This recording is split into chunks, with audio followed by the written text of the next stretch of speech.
सुबलसह करत मंत्र म्हणजे चर्चा चालली आहे गुरु राजा या तिघांचा या चौकडीचा गुरु कोण असेल तर म्हणाले शकुनी, करत मंत्र गुरु आणि राजा. राजा कोण तर म्हणाले दुर्योधन. कुईक दिनमो कर्ण सुबलसह करत मंत्र गुरु राजा. आणि काय विषय आहे म्हणाले कोण जुगत से पांडवापणे. हे जे पांडव आहेत अशी यांच्याकडे काय युक्ती आहे, असं यांनी काय केलं की हे जुग जुग करण आहे का, जे आपण म्हणतो ना की एवढं जगतायत, एवढं यांना आयुष्य प्राप्त होतंय, म्हणजे एवढं हे स्वतःचं रक्षण करतायत, अशी यांच्याकडे काय युक्ती आहे याचा शोध लावला पाहिजे. म्हणून या चौघांची बैठक भरली. सगळेजण आपापलं मत मांडतायत की आपण काय करायला पाहिजे. दुःशासन म्हणतोय आपल्याकडे 11 अक्षौहिणी सैन्य आहे, यांच्याकडे 7 अक्षौहिणी सैन्य आहे. लक्षात घ्या, 1 अक्षौहिणी म्हणजे हे अगदी वरवरचं माप आहे. म्हणाले अक्षौहिणी म्हणजे साधारण एका अक्षौहिणीमध्ये 39 ते 40 लाख सैनिक म्हणजे 1 अक्षौहिणी. आणि असं या कौरवांच्याकडनं 11 अक्षौहिणी सैन्य आहे, पण ते कमी कमी होत चाललंय. आणि यांच्याकडे फक्त 7 अक्षौहिणी सैन्य आहे, पण हे सगळे आपल्याला पुरून उरतंय. कौरव मरतायत, आपले वेगवेगळे युद्धातले उपसेनापती मरतायत, पण या पांडवांचा एकही पांडव तर सोडाच, पण एकही सेनापती पण मरत नाहीये. आपली आपली मतं मांडता मांडता सगळ्यांनी विचार करावा, सगळ्यांनी क्षणभर स्तब्ध व्हावं, कुणाला काही सुचेल असं व्हावं. तेवढ्या तिकडं कोपऱ्यात बसलेल्या शकुनी मामांनी हसावं, कुचितपणे हसावं. आता नाही का एखाद्याने असं चालू असलेल्या सभेमध्ये हसणं, चालू असलेल्या सभेमध्ये वेडावून दाखवणं किंवा संसदेमध्ये डोळं मारणं, याला काही ना काही अर्थ असतो. आणि या अशा कुत्सित अशा हसण्यावरनं त्या दुर्योधनाने ओळखलं. म्हणाले बोला मामा, काय बोलायचं ते कळलं तुम्हाला, काहीतरी बोलायचंय, बोला तुम्हाला काय बोलायचं ते. या मामांनी सांगावं बोलू, विचारावं बोलू, तुला वाईट नाही वाटणार, बोलू नक्की. आता या प्रश्नावरनं दुर्योधनाला देखील कळावं की हे असं विचारतायत आणि हे आपल्या आईकडचे आहेत, आणि हे असं विचारतायत म्हणजे नक्कीच आपल्या वडिलांकडच्या कुणाची तरी काहीतरी तक्रार असेल, हा विचार करतोय कुणाची असेल. पण काही उत्तर मिळालं नाही, म्हणून परत विचारावं. म्हणाले मामा आता सांगा काय म्हणायचंय. महाभारतातला एक प्रख्यात श्लोक आहे जो शकुनी मामांच्या तोंडामध्ये महाभारतामध्ये ठेवला गेला. म्हणाले शकुनी प्राह राजेंद्र भीष्मोस्माकं पितामह सेनापतित्वमासाद्यं पांडवान् अभिरक्षति.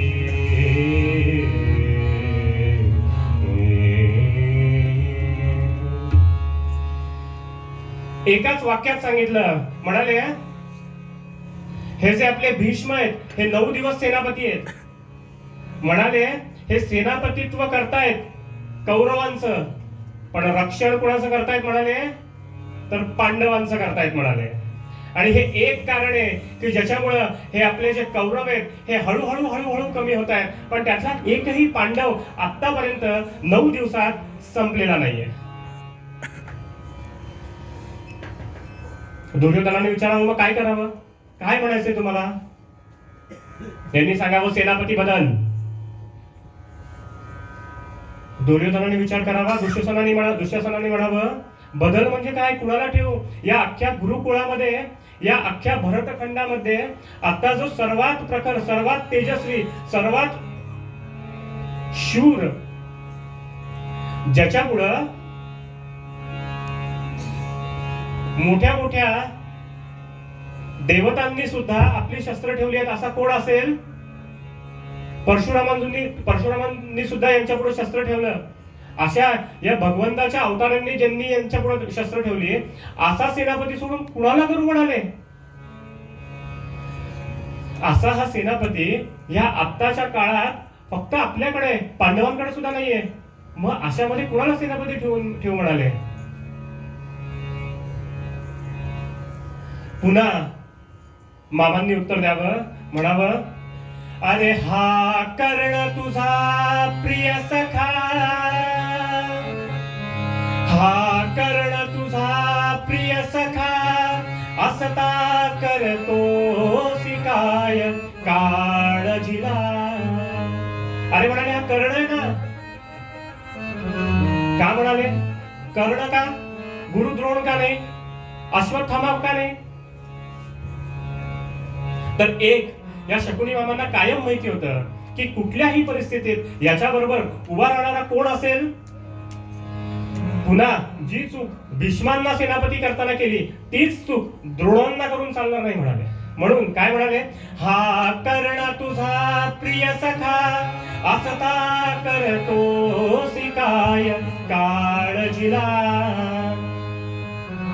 या कीर्ती किती भरणू, अरे शक्ती किती भरणू, भीतो मनी आडताची काळजीला. राम राम राम हरे हरे राम, राम हरे हरे राम, हो राम.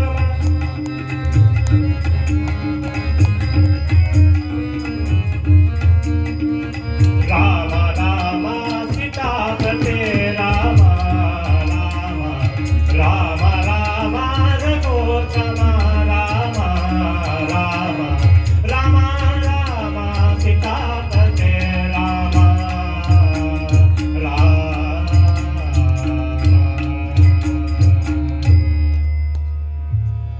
अरे म्हणाले हा कर्ण आहे ना, या कर्णाला नवीन सेनापती कर म्हणाले. आणि लक्षात घे म्हणाले, जोपर्यंत सेना आहे तोपर्यंत सेनापती कर म्हणाले, नाहीतर सेनाच नसेल तर सेनापती कोणाचा? म्हणून या कर्णाला लवकरात लवकर सेनापती कर म्हणाले. आणि म्हणून दुर्योधनाने देखील विचार करावा. म्हणाले थांबा, एक दिवस द्या अजून. विचार करतो म्हणाले, एक दिवस अजून द्या. एक दिवसाचा वेळ घेऊन ही सभा संपली. सगळे आपापल्या शिबिरात निघून गेले आणि रात्रीच्या शेवटच्या प्रहरामध्ये या दुर्योधनाच्या डोक्यामध्ये तिडीक घुसावी आणि हा ताड ताड ताड ताड ताड त्या भीष्मांच्या शिबिरामध्ये त्यांनी जावं. भीष्मांच्या शिबिरामध्ये तो पडदा बाजूला सरकवावून त्या भीष्मांना तीक्ष्ण शब्दामध्ये, अगदी कठोर शब्दामध्ये विचारावं. म्हणाले, पितामह. दुर्योधन म्हणतोय, पितामह, आज 9वा दिवस आणि या पांडवांमधला आज अजून एकही पांडव मरत नाहीये, एकही सेनापती उपसेनापती मरत नाहीये. आपले सेनापती, आपले उपसेनापती एकामागोमाग एक मरतायत. आपलं सैन्य एकामागोमाग एक कमी होत आहे. आणि या अशा ही जी गोष्ट होतीये त्यावरून आम्हा सगळ्यांना असं वाटतंय म्हणाले की तुम्ही याच्यामध्ये प्रपंच करताय म्हणाले. प्रपंच करताय म्हणजे काय? की तुम्ही वागणूकच अशी देताय म्हणाले की तुम्ही लढताय आमच्याकडनं पण रक्षण करताय म्हणाले पांडवांचं. आता ही गोष्ट भीष्मांना, हा स्वभाव भीष्मांना, हा दुर्योधनाचा काही नवीन नव्हता. त्यांनी सांगावं, अरे तू काय बोलतोयस? म्हणाले, आता खूप रात्र झाली पहिलं तर म्हणाले, आणि या सगळ्या गोष्टी आपण उद्या बोलू, पण एक लक्षात ठेव म्हणाले, असं काही नाहीये. आजपर्यंत तुला माहित नाही म्हणाले, माझी एकदा केलेली प्रतिज्ञा ही काळ्या दगडावरची रेष असते. मी आजपर्यंत या हस्तिनापुरासाठी उभा राहिलो आणि ही प्रतिज्ञा ही कुठल्याही परिस्थितीत मी आजपर्यंत पूर्ण केली आहे हे तुला माहित नाही म्हणाले. आणि आज देखील मी तुमच्याच बाजूने लढतोय. जा म्हणाले, नंतर बोलू.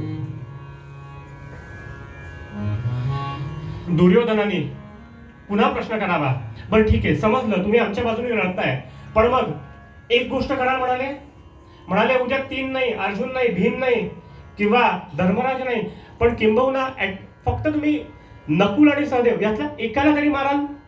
जर का तुम्ही या एखाद्या तरी पांडवांना मारलं तर समजेल म्हणाले की तुम्ही आमच्या बाजूने लढताय, नाहीतर मग जी आमची धारणा झाली आहे ती खरी आहे हे आम्ही समजू.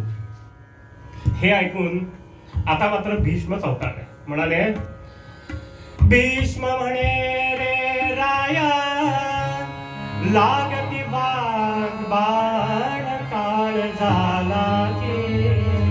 म्हणाले या अर्जुनाचे बाण जितके मला लागले नाही या समरामध्ये या युद्धामध्ये तेवढे तुझे वाघबाण लागतायत. म्हणाले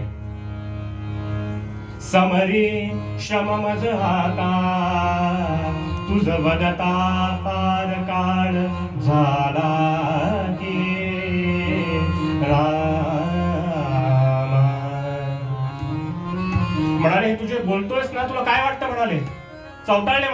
म्हणाले आता तुला असं वाटतं का की या पांडवांचा युद्धामध्ये पराभव करणं किंवा या पांडवांना युद्धामध्ये हरवणं हे काही फक्त माझ्या हातामध्ये? तुला असं वाटतं का? म्हणाले हे माझ्या हातामध्ये.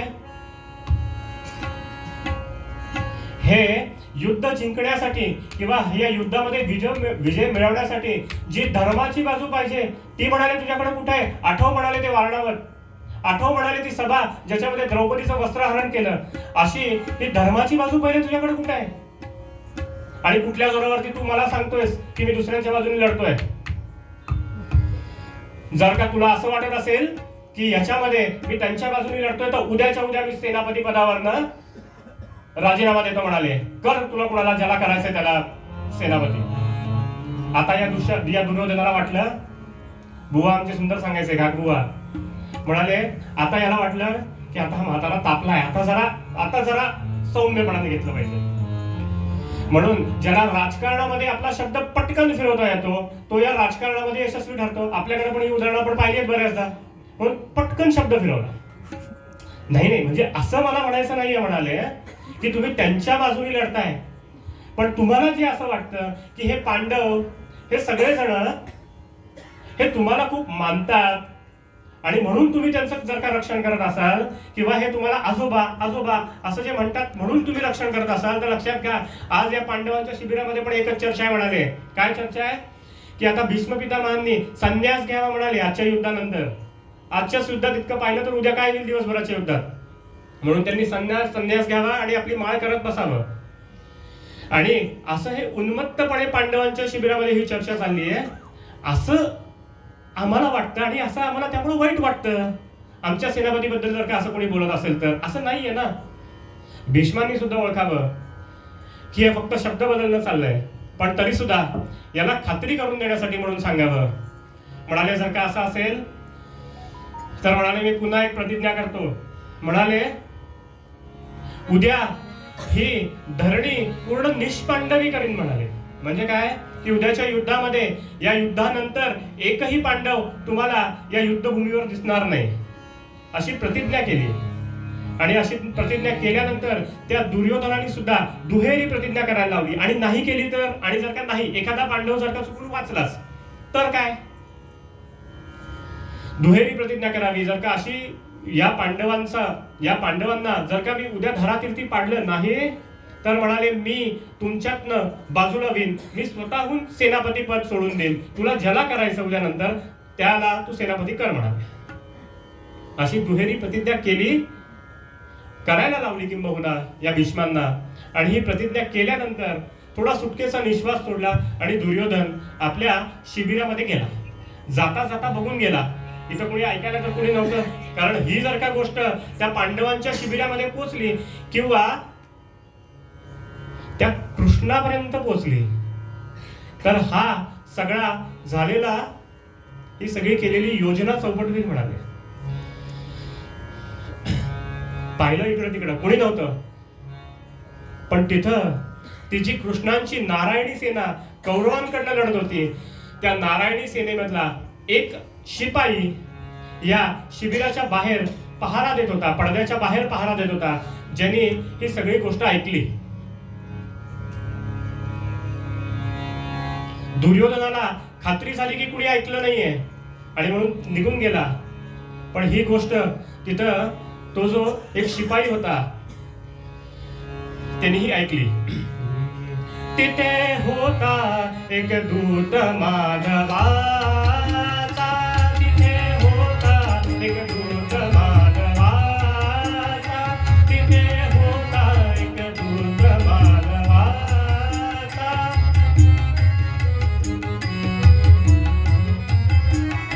सेवी कौरव परिपक्ष पांडवांचा, सेवी कौरव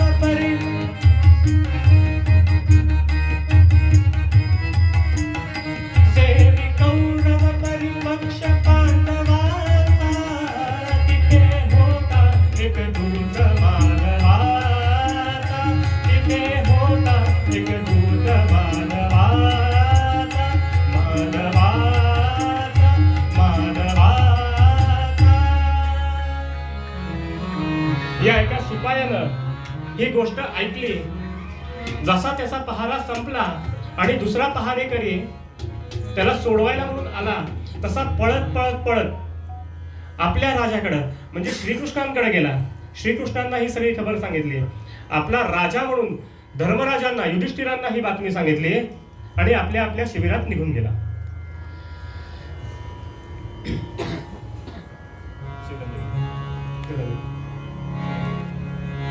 ही गोष्ट ऐकून, ही गोष्ट दुर्योधनांनी ऐकली आणि दुर्योधनांनी, सॉरी, ही गोष्ट युधिष्ठिरांनी ऐकली, धर्मराजांनी ऐकली, माफ करा. आणि ही गोष्ट ऐकून तिथं द्रौपदी देखील होती. आता द्रौपदीने त्यांना प्रश्न विचारावा युधिष्ठिराला, हे मी काय ऐकते, हे मी ऐकलं ते बरोबर आहे का म्हणाले. उदयिक निष्पांडवी धरणी अशी प्रतिज्ञा भीष्मांनी केली आहे. मग आता आपण काय करायचं. धर्मराजांनी उत्तर द्यावं. म्हणाले जे होणार असेल ते होईल म्हणाले. भीष्मांनी प्रतिज्ञा केली आहे म्हणजे ही खरंच काळ्या दगडावरची रेष म्हणाले. आणि हे युद्ध सुरू होताना सुद्धा आपल्याला कुठं माहिती होतं की कोण याच्यात विजयी होणार आहे आणि कोण हरणार आहे, कुठं माहिती होतं आपल्याला. घागबुवा सुंदर सांगायचे, म्हणाले तुम्हाला या महाभारतामधलं कुठलंही पात्र वठवता येईल म्हणाले आयुष्यामध्ये. तुम्हाला अर्जुन होता येईल, तुम्हाला भीम होता येईल, तुम्हाला कृष्ण देखील होता येईल, तुम्हाला द्रौपदी देखील होता येईल, पण धर्मराज युधिष्ठिर होणार सगळ्यात अवघड आहे म्हणाले. का? किती हळवा असावं. कधी जेव्हा एवढं हा वस्त्रहरणाचा प्रसंग झाल्यानंतर सुद्धा जेव्हा कधी दुर्योधन भेटायचा, दुर्योधन म्हणून कधी हाक नाही मारली, सुयोधना म्हणून हाक मारली. सुयोधना कशा आहेत वहिनी साहेब? आपल्या पत्नीचं वस्त्रहरण केलेला व्यक्ती, ज्यांनी वस्त्रहरण केलं त्याला विचारतोय कशा वहिनी साहेब. तुम्ही आपल्या कर्तव्यात अचूक राहा, कधी कुणाचं वाईट चिंतन करू नका आणि भगवंतावर एक श्रद्धा कायम ठेवा. भगवंत म्हणाले तस्य दासस्य दासोहम म्हणाले, त्याच्या दासांचा दास होतो. आणि कधी म्हणाले, किती वेळ म्हणाले, भवे जन्मनी जन्मनी, तस्य दासस्य दासोहम भवे जन्मनी जन्मनी म्हणाले. जन्मोजन्म त्याच्या दासाचा देखील दास होऊन मी राहतो. या 3 गोष्टी फक्त सांभाळा. आणि या 3 गोष्टी कायम धर्मराजांनी आपल्या आयुष्यामध्ये पाळल्या. म्हणून भगवान श्रीकृष्ण देखील या फक्त धर्मराजांना खाली वाकून नमस्कार करायचे, बाकी कुणाला करायचे नाहीत, पण या धर्मराजांना खाली वाकून नमस्कार करायचे. द्रौपदीला सांगताय जे व्हायचं ते होईल. केलीये त्यांनी प्रतिज्ञा, मग ते आम्हाला मारतील आणि हे आपलं कर्मच आहे म्हणाले. मग हे मारतील तर मारू देत. आणि म्हणून द्रौपदीने सुद्धा देखील या धर्मराजांनी आपलं पांघरून घ्यावं आणि अगदी निश्चिंत होऊन झोपी जावं. पण ही द्रौपदी जिच्या सौभाग्यावरती उद्या घाला येणार आहे, हिला स्वस्थ कसं बसवेल. म्हणून या सगळ्यांना झोप लागल्यावरती हिने भगवान श्रीकृष्णांच्या शिबिराकडे कूच करावी आणि भगवान श्रीकृष्णांच्या शिबिरामध्ये जाऊन भगवान श्रीकृष्णांना उठवावं आणि भगवान श्रीकृष्णांना सांगावं, म्हणावं कृष्णा अरे झोपलास कसा. म्हणाले माहिती नाही का तुला की भीष्मांनी प्रतिज्ञा केली आहे की उद्या सगळी धरणी निष्पांडवी करीन. म्हणाले मजसी भगिनी म्हणविसी तुझसी ये निद्रा कैसी. मला बहीण मानतोस ना, उद्या माझ्या सौभाग्यावरती घाला येणार आहे आणि तू झोपतोयस, तुला माहित नाहीये. भगवान श्रीकृष्ण देखील त्यांनी सांगावं, नाही ग, काय झालं मला नाही माहिती आहे. हा कृष्ण पण खूप कधी कधी विचित्र वागतो बघा. परीक्षा घेतो घेतो घेतो म्हणजे किती घेतो, म्हणाला नाही माहिती काय झालंय. हिने सांगावं की अशी अशी प्रतिज्ञा भीष्मांनी केली आहे. मग श्रीकृष्णांनी म्हणावं की आता ही भीष्मांनी प्रतिज्ञा केली आहे आणि भीष्म पितामहांसारख्या थोर व्यक्तीने ही प्रतिज्ञा केली, यात मी काय करणार म्हणाले, यात मी देखील काय करू म्हणाले. जिथं भगवान परशुरामांचा सुद्धा त्यांच्या पुढे निभाव लागला नाही आणि मी तर शस्त्रहीन आहे, मी तर शस्त्र पण नाही घेतली. आता उद्या तुझे पती जे करतील त्याच्यावर अवलंबून आहे, यात मी काय करणार म्हणाले. हिने विचारावं, काही नाही करू शकणार म्हणजे उद्या माझे पती मरणार हे नक्की आहे. ठीक आहे म्हणाले.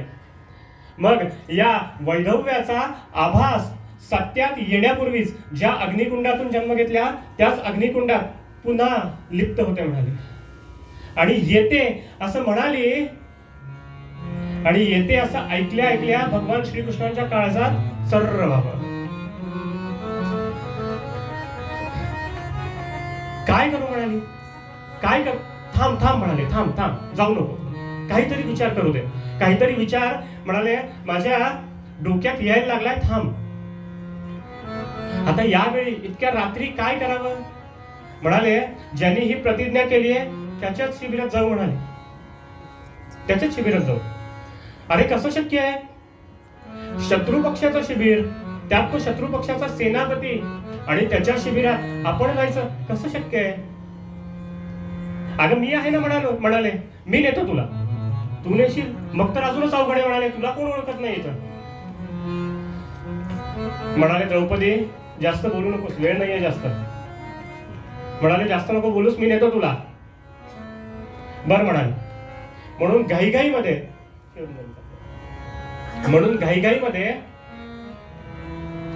हिने त्या कृष्णांबरोबर नकळत कृष्णेसी घेऊन कृष्ण पांडवांशी जाईल. या पांडवांना देखील नकळत या द्रौपदीला घेऊन कृष्ण त्या खडतर, जर का आपल्यापैकी कोणी कुरुक्षेत्र बघितलं असेल तर लक्षात येईल ते क्षेत्र त्या कुरुक्षेत्राचं क्षेत्रफळ किती मोठं आहे. त्यात कुठं यांची शिबिरं, कुठं शत्रू पक्षाची शिबिरं, किती मोठं अंतर आहे, किती काट्या कुट्याचे खडकांचे रस्ते असतील. आपल्या सगळ्यांनी ज्यांनी बघितलं असेल ते लक्षात येईल. या अशा काट्याच्या रस्त्यांमधनं हा भगवान श्रीकृष्ण त्या द्रौपदीला घेऊन निघाला आणि सरळ मार्गाने जायचं नाही कारण का तिथं सैन्य असेल, म्हणून आड मार्गाने घेऊन निघाला. जाता जाता जाता या द्रौपदीच्या पायात काटे मोडावेत आणि एक वेळ अशी यावी की भगवान श्रीकृष्णांना सांगावं. म्हणाली, हरी कृष्णा, हरी मजला चालवेना, हरी मजला चालवेना, हरी मजला चालवेना, हरी मजला, हरी मजला चालवेना, हरी मजला. अजिबिनी विकट झाली स्थिती, विकट अजिबिनी विकट झाली स्थिती, विकट मज निपट करवेना, मज निपट करवेना, हरी मजला चालवेना.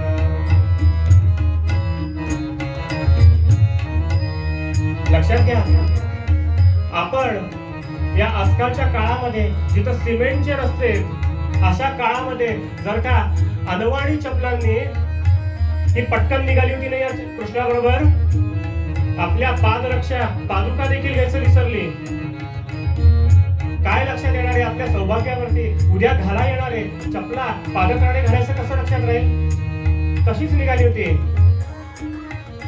वाट. चालता चालता चालता आपल्यासारख्या आजकालच्या लोकांना जिथं रस्ता सुद्धा साधा रस्ता क्रॉस करायचा असेल तिथं रस्ता क्रॉस करताना आपण 4 वेळा टचकतो.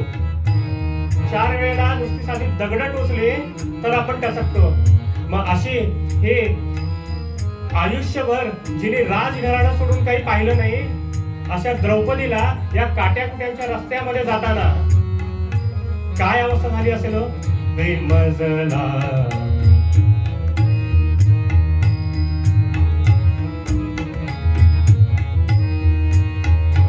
पायी काटे हे रुटते आजी काटे रुटते पायी काटे हे रुटते आजी खडे हे रुटते मज साह करवेना हरी मजला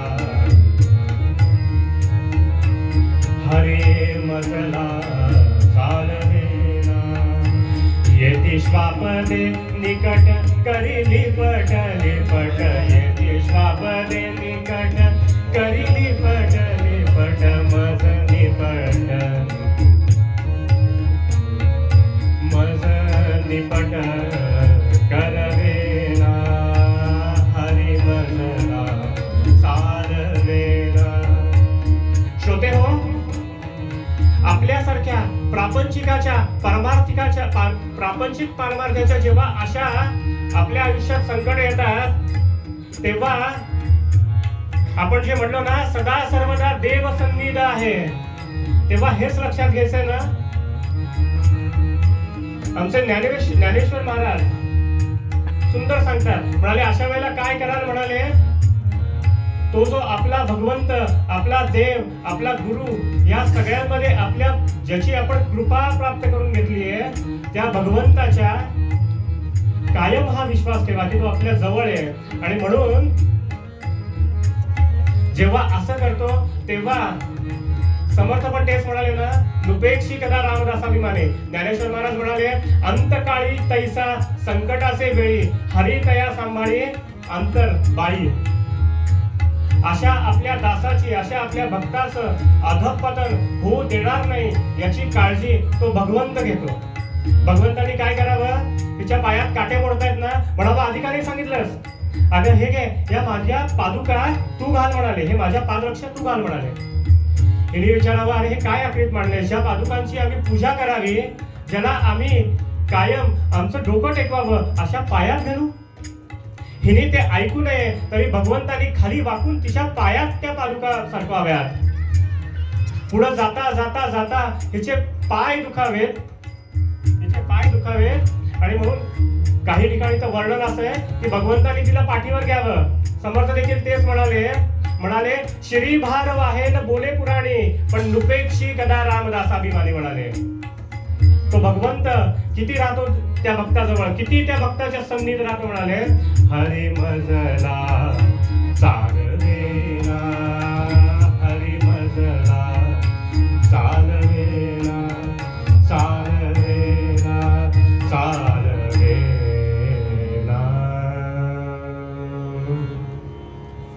त्या काट्याकुट्यांच्या रस्त्यातनं त्या पितामहांच्या शिबिरापर्यंत या द्रौपदीला त्या भगवंतांनी घेऊन जावं. आणि त्या शिबिराच्या बाहेर दाराशी असलेला एक शिपाई, रात्रीची वेळ होती, थोडासा डोळा लागला होता म्हणून पटकन चतुराईनं त्या द्रौपदीला घेऊन त्या शिबिराच्या आत जाण्याचा प्रयत्न करावा. पण तेवढ्यात त्या द्रौपदीच्या बांगड्यांचा आवाज व्हावा आणि त्यानं त्या शिपायाला जाग यावी. त्यांनी त्या कृष्णाला विचारावं काय रे असं चोरासारखा कुठे घुसतोयस? म्हणाले का इथं जायला परवानगी नाही? कृष्णाने विचारावं इथं जायला परवानगी नाही? नाही म्हणाले, हे कौरवांच्या सेनापतीचं शिबिर आहे. म्हणजे कुणाचं आहे? हे पितामहांचं शिबिर आहे, भीष्म पितामहांचं शिबिर आहे. मग इथं जायला परवानगी नाही? कृष्णांनीच विचारावं. यांनी सांगावं नाही इथं जायला कुणालाच परवानगी नाही. यांनी विचारावं खरंच कुणाला परवानगी नाही? यांनी सांगावं नाही कुणालाही परवानगी नाही. मग थोडा आवाज आता कृष्णांनी चढवावा, कुणालाच परवानगी नाही? तशी परवानगी आहे, कुणाला आहे? तर 3 जणांना या शिबिरात जायची परवानगी आहे म्हणाले. कुणाला आहे म्हणाले? जेथे यम वरुणानल, जेथे यम वरुणानल, श्रीकंठ अशासहीन शिरवेच. कुणालाही परवानगी नाही म्हणाले. श्रीकंठ म्हणजे भगवान महादेव, अनल म्हणजे अग्निदेव, वरुण देव किंवा इंद्रदेव यांनाही जायला परवानगी नाही. पण कुणाला परवानगी आहे म्हणाले? म्हणाले माधव साधव सतीला निषिद्ध येथे कधी परमेश रामा. 3 जणांना म्हणाले. माधव म्हणजे भगवान श्रीकृष्णांना, साधव म्हणजे कोणी साधू कोणी संत असतील त्यांना, आणि सतीला म्हणजे जी पतिव्रता सती आहे अशा सतीला या शिबिरात कधीही जाता येतं म्हणाले. मग म्हणाले असं आहे ना, तर मग आहे ना ही सतीच आहे म्हणाले, ही पतिव्रताच आहे म्हणाले. बघा ना हिच्या हातात बांगड्या आहेत, कपाळाला कुंकू आहे, याच्यावर जाणवत नाही म्हणाले. मग हिला जाऊ दे की म्हणाले. त्या शिपायांनी सांगावं ठीक आहे हिला जाऊ देत, पण तुला इथं बाहेर बसावं लागेल म्हणाले. त्या द्रौपदीने विचारावं म्हणाले अरे माधव तूच आहेस ना, मग तुला पण आहे जा म्हणाले. तू आता वेळ घालवू नकोस म्हणाले, आज जा. हिने विचारावं मी आज जाऊन बोलू काय? आपण आतापर्यंत हे कधी विचारच केला नाही, काय करायचंय तुम्हाला इथं आणलंस, मी आज जायचं बोलू काय? अरे म्हणाले हे जे इतके थोर तपस्वी आणि इतके कठोर असे भीष्म आहेत, यांच्या पुढं माझं तोंड तरी उघडेल का म्हणाले, बोलू काय जाऊन? भगवान श्रीकृष्णांनी सांगावं जा, मी तुझ्या पाठीशी म्हणाले, तू जा आतमध्ये जा, फक्त तेवढंच कर म्हणाले. हिने तो झिरझिरीत पडदा उचलून त्या शिबिराच्या आत जावं. आणि भीष्म पितामहांची काय अवस्था होते? भीष्म पितामहांची अवस्था सुंदर पुन्हा महाभारतात सांगितली आहे, आपण थोडक्यात समजून घेऊया. म्हणाले भीष्म पितामहांची अशी अवस्था झाली होती, मी केलं काय? मी इतक्या आयुष्यभर इतक्या प्रतिज्ञा केल्या, माझ्या कर्माशी इतका बांधील राहिलो, पण आज मी केलं काय म्हणाले? आज मी माझ्याच नातवांना, आणि ते पण अशा की ज्यांनी कधी हा धर्म सोडला नाही, अशा नातवांना मारायची प्रतिज्ञा आज मी करत बसलो. मला माहिती आहे की कायम यांच्यावर अन्यायच झालाय, आणि करणारे कोण आहेत तर त्यांच्या पक्षातनं मी लढतोय. त्यांच्या पक्षातनं लढताना देखील मी यांना मारायची प्रतिज्ञा केली, मी काय मिळवलं? आता जर का ती कुंती किंवा आता जर का ती सती आता जर का द्रौपदी माझ्या समोर आली तर मी त्यांना काय उत्तर देऊ म्हणाले. आणि तेवढ्यात असा विचार करत असतानाच ती द्रौपदी तो पडदा सटून तिने त्यांच्या समोर यावं, डोक्यावर पदर, आणि असाच हाताने खाली वाकून नमस्कार केला. नमस्कार करताना बांगड्यांचा आवाज झाला, ज्याच्यावरून यांना कळावं की ही कोणीतरी सौभाग्यवती स्त्री आहे, पतिव्रता स्त्री आहे, म्हणून आशीर्वाद द्यावा. म्हणाले अष्टपुत्रा सौभाग्यवती, म्हणाले अष्टपुत्रा आणि सौभाग्यवती हो म्हणाले. आता आपल्याकडं कोणी सौभाग्यवती स्त्रीनं हा आशीर्वाद दिला, सौभाग्यवती स्त्रीला ही आशीर्वाद देण्याची पद्धत आहे. मग हिने विचारावं, म्हणाली पितामह हा जो आशीर्वाद दिला तो कधीसाठी दिलात म्हणाली, या जन्मासाठी की पुढच्या जन्मासाठी? त्यांनी विचारावं. असं म्हणणारी या भीष्मांच्या तोंडून निघालेलं वाक्य कधी खोटं होत नाही हे माहिती असताना हे असा प्रश्न विचारणारी तू कोण आहेस म्हणाले. असा उद्धट प्रश्न विचारणारी ती कोण आहेस म्हणाले तू. हिने आपल्या चेहऱ्यावरचा पदर मागे सरकवावा आणि सांगावं, म्हणाली मी तीच ती जी तुमच्या वंशाची कुलवधू होते, जिचा तुमच्या सगळ्यांसमोर वस्त्रहरणाचा प्रसंग झाला तेव्हा तुम्ही तुमचे शब्द तुमच्या तोंडातून तुमच्या कर्मामुळे बाहेर पडले नाहीत. अशी ही द्रुपद राजाची कन्या, पंडू राजाची सून, अशी म्हणाली हीच मी ती द्रौपदी आहे. आणि आता उद्या अशा माझ्या पतींना युद्धामध्ये ठार करण्याची प्रतिज्ञा केली आहे. आता सांगा हा दिलेला आशीर्वाद हा कुठल्या जन्मासाठी? पितामहांनी विचारावं, ते सगळं राहू दे, ही बुद्धी तुझी नाही म्हणाले, ही बुद्धी हा विचार हा तुझा नाही म्हणाले. कशी आलीस इथपर्यंत? जेव्हा ही बाहेर होते, कृष्णाबरोबर शिपायांनी अडवून धरलं होतं, तेव्हा कृष्णांनी देखील हिला आधीच सांगावं की हा प्रश्न तुला नक्की विचारतील. तेव्हा काय सांगशील? तेव्हा फक्त एक सांग म्हणाली की माझा एक नोकर आहे, सो माझी पादत्राणे जोडा राखतो, अशा जोडा राख्या गड्यांनी मला इथपर्यंत आणलंय. पितामहांनी प्रश्न तोच विचारावा, कुणाबरोबर आलीस? हिने सांगावं, म्हणाली माझ्या जोडा राख्या गड्याबरोबर आली. पितामहांनी विचारावं, कुणाबरोबर आलीस? माझ्या जोडा राख्या गड्याबरोबर आली म्हणाले. कुणाबरोबर आलीस? म्हणाली माझ्या जोडा राख्या गड्याबरोबरच आली म्हणाले. पितामहांनी म्हणावं, खरं आहे बाई, तुझा हा सौभाग्याचा जोडा तो राखणारच.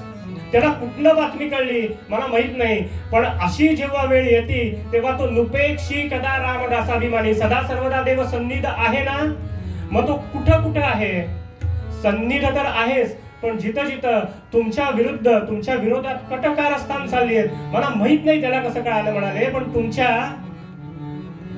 सौभाग्याचा जोडा तो नक्की राखणार म्हणाले. कळलं मला कुणाबरोबर आलीस. तिला हातानेच बाजूला सरकून पडद्याच्या बाहेर जावं. बाहेर असलेल्या अश्वत्थ वृक्षाच्या खाली हा कांबळी ओढून बसलेला श्रीकृष्ण पाहावा आणि त्या भगवान श्रीकृष्णांना म्हणावं, अरे काय काय करतोस रे? या पांडवांसाठी वेगवेगळ्या भूमिका घेतोस, या पांडवांसाठी त्यांचा गडी बनतोस, त्यांचा दास बनतोस, पण आमच्यासाठी एवढं पण करणार नाहीस का रे की आम्हाला साधं दर्शन पण देणार नाहीस? त्या अश्वत्थ वृक्षाच्या खाली असलेलं ते भगवान श्रीकृष्णांचं रूप यांनी हाताने शाल बाजूला करावी आणि शाल बाजूला करून त्या भगवान श्रीकृष्णांचे चरण तिथल्या तिथे धरावेत. कृष्णाय वासुदेवाय हरये परमात्मने प्रणतक्लेशनाशाय गोविंदाय नमो नमः. त्या भगवान श्रीकृष्णांच्या चरणाला लागावं आणि म्हणावं, कृष्णा आता मला कळलं म्हणाले मी काय किती मोठी चूक करून बसलोय, पण आता तू इथं आलायस ना, याची काळजी म्हणाली तूच घे आता, की जेणेकरून उद्या त्या पांडवांचा वध देखील होणार नाही, पण माझी प्रतिज्ञा देखील पूर्ण होईल. याची काळजी आता तूच घे म्हणाले. त्या भगवान श्रीकृष्णाने देखील सांगावं म्हणाले, तुम्ही आता या युद्धासाठी किंवा पांडवांसाठी काही मागू नका म्हणाले. त्यांच्याकडं त्यांचं रक्षण करण्यासाठी तुम्ही कितीही कारस्थानं केलीत तरी त्यांचं रक्षण करण्यासाठी आमच्याकडे त्यांच्या योजना ठरलेल्या आहेत म्हणाले. कधी ना कधी ही वेळ येणार हे आम्हाला माहितीच होतं, म्हणून तुमच्यासाठी तुम्ही जेव्हा समोर याल आणि तुमचं जेव्हा आक्रमण त्यांच्यावर होईल तेव्हा ते परतवून लावण्यासाठी जर का त्या अर्जुनाचे बाण कमी पडले तर शिखंडिनी नावाचा एक पदार्थ आम्ही आमच्याकडे तयार ठेवलेला आहे म्हणाले. त्यामुळे आता तुम्ही तुमच्यासाठी काय मागायचं ते आता मागून घ्या म्हणाले. भीष्मांनी विचारावं, कृष्णा मला काय देशील? मला तुला द्यायचं ना तर एकच दे म्हणाले. मला माहितीये की या युद्धामध्ये मला एक ना एक दिवस हे युद्ध सोडून जायचंय, पण जेव्हा कधी अशी वेळ येईल की जेव्हा मी मरणाच्या दारात असेल तेव्हा म्हणाले तुझ्या सगुण रूपाचं दर्शन, तुझ्या नामाचं स्मरण आणि तुझ्या कथांचं गुणगान हे माझ्या मुखात राहील, एवढंच काहीतरी कर म्हणाले. भगवान श्रीकृष्णांनी तथास्तु म्हणून वर द्यावा. भगवान श्रीकृष्णांनी तिथं ती योजना करावी. म्हणाले उद्या जेव्हा तुम्ही समोर याल तेव्हा समोर येताच आमच्याकडनं कुठलाही प्रतिहल्ला होणार नाही. काय होईल तर म्हणाले फक्त शिखंडिनी तुमच्या समोर येईल. ही शिखंडिनी म्हणजे पूर्वजन्माची अंबादेवी, जिचं तुमच्याशी वैर होतं आणि हिच्या पुढे तुम्ही शस्त्र कधी घेणार नाही अशी ही प्रतिज्ञा तुम्ही केली आहे. त्या शिखंडिनीला तुमच्या समोर आणलं जाईल, ती तुमच्यावर आक्रमण करेल, हल्ला करेल आणि तुम्ही धारातीर्थी पडाल. तुम्ही धारातीर्थी पडल्यानंतर तुम्ही हे मागणं मागून घ्याल की या पांडवांच्या बाणांनी मी या बाणाच्या शय्येवरती निजीन आणि जेव्हा तुम्हाला मृत्यू पाहिजे असेल, तुम्हाला इच्छा मरणाचं वरदान आहे ना, तेव्हा तुम्हाला तो मृत्यू मिळेल. आणि हेच मागताय ना की माझं गुणगान माझं नामस्मरण तुमच्या मुखामध्ये राहील, तर तथास्तु म्हणाले. तसंच होईल म्हणाले. आणि आपल्या सगळ्यांना माहिती आहे की भगवान पितामह भीष्मांच्या जेव्हा बाणाच्या शय्येवर होते आणि आता आपला देह सोडायच्या अशा वेळेला काय रचना झाली? शुक्लांबरधरम विष्णू शशिवर्णम चतुर्भुजम. ते विष्णू सहस्त्रनाम हे त्यांच्या मुखातून बाहेर पडलं आणि असं या विष्णूच्या सहस्रनामाचं गुणगान करत करत करत या भीष्म पितामहांनी आपला देह सोडला. मग असं जर का या द्रौपदीला किंवा या पांडवांना जर का आपण विचारायला गेलं तर तुम्ही काय म्हणाले? तुम्ही असं काय केलं की जेणेकरून तो भगवंत सदा तुमच्या सन्निध राहिला आणि जेव्हा वेळ पडेल तेव्हा तुमच्यासाठी धावून पण आला, आणि धावून आला एवढंच नाही तर कायम तुमचं रक्षण केलं आणि कधीही तुमची उपेक्षा केली नाही. तर ती द्रौपदी किंवा तो युधिष्ठिर किंवा ते पांडव हे देखील हेच उत्तर देतील. म्हणाले सदा सर्वदा देव सन्निध आहे, सदा सर्वदा देव सन्निध आहे, सदा सर्वदा देव सन्निध आहे. कृपाळू पडे अल्प धारिष्ट्य पाहे, कृपाळू पडे अल्प धारिष्ट्य पाहे, सदा सर्वदा देव सन्निध आहे.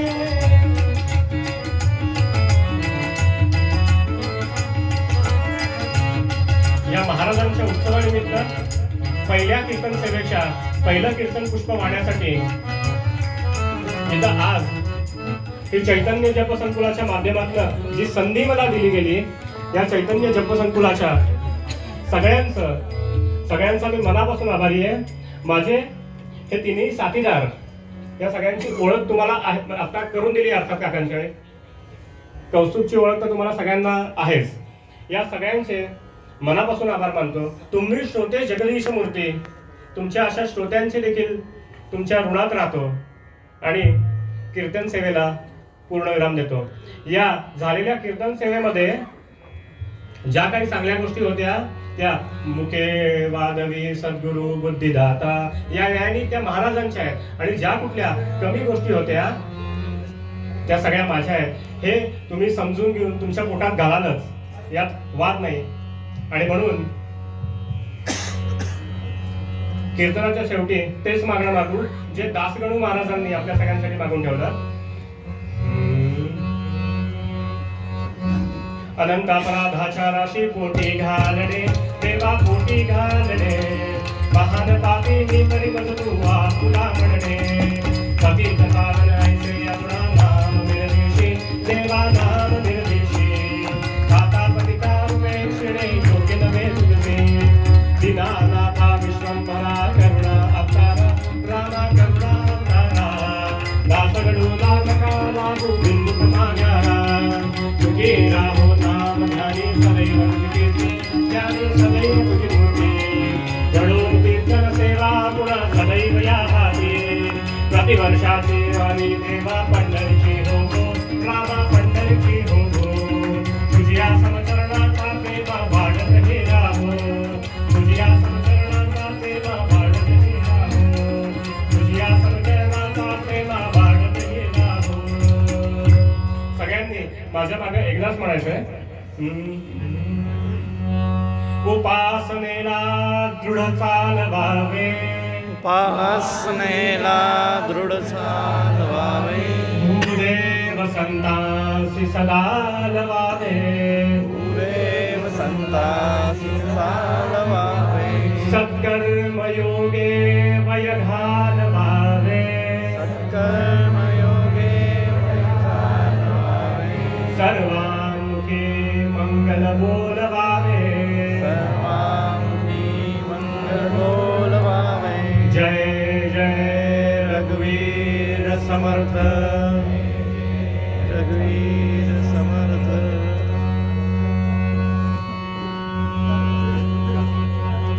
जय श्रीराम. चैतन्य जप संकुल साखरवाडी आपल्या या जपसंकुलामार्फत आपण गेली 22 वर्ष, यंदा 23 वर्ष चालू आहे. महाराजांचा पुण्यतिथी महोत्सव मोठ्या उत्साहात आणि थाटामाटात साजरा करत असतो. यंदाचा 110वा पुण्यतिथी उत्सव आपण साजरा करतोय. या उत्सवासाठी पहिल्या दिवसाचे पुष्प गुंफण्यासाठी चिंचवडचे सुप्रसिद्ध सुविद्य कीर्तनकार हरिभक्त परायण श्री अक्षय पांडुरंग कुलकर्णी हे आपल्याला लाभलेले आहेत.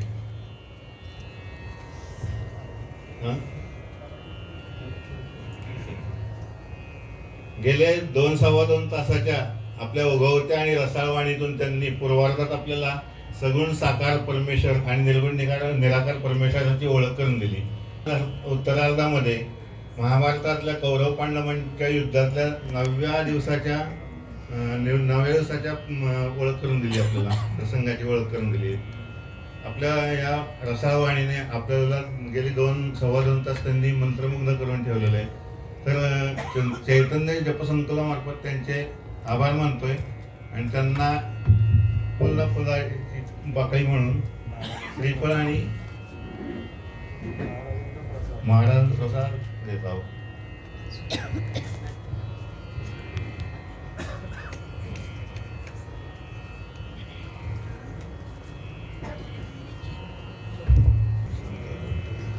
त्याचबरोबर या कार्यक्रमासाठी संवादिनीवर श्रीयुत परांजपे, तबल्यावर श्रीयुत पाठक आणि टाळासाठी श्रीयुत इनामदार आपल्याला लाभलेत. त्यांचेही आभार. त्यांनाही श्रीफळ देऊन त्यांचाही सत्कार करत आहोत.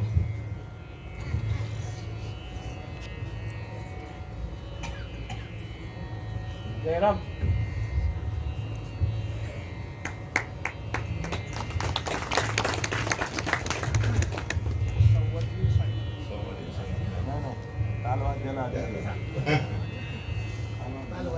श्रीयुत परांजपे, श्रीयुत इनामदार जयराम सर सत्कार करतायत. हो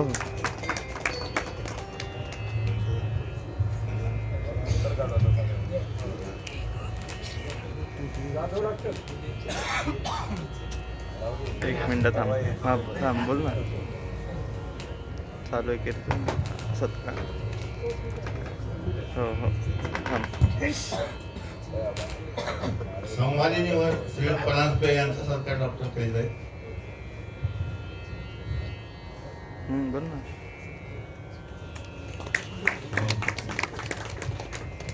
आपले कीर्तनकार कुलकर्णी साहेबांच्या बरोबर त्यांचे कुटुंबीय आणि काही सहकारी आलेले त्यांचेही खूप खूप आभार.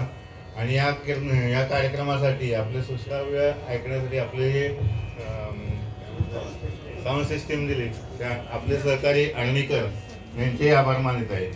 तसेच या कार्यक्रमासाठी Shri Datta India private limited Sakharwadi यांनी आपल्याला जागा उपलब्ध करून दिलेली आहे.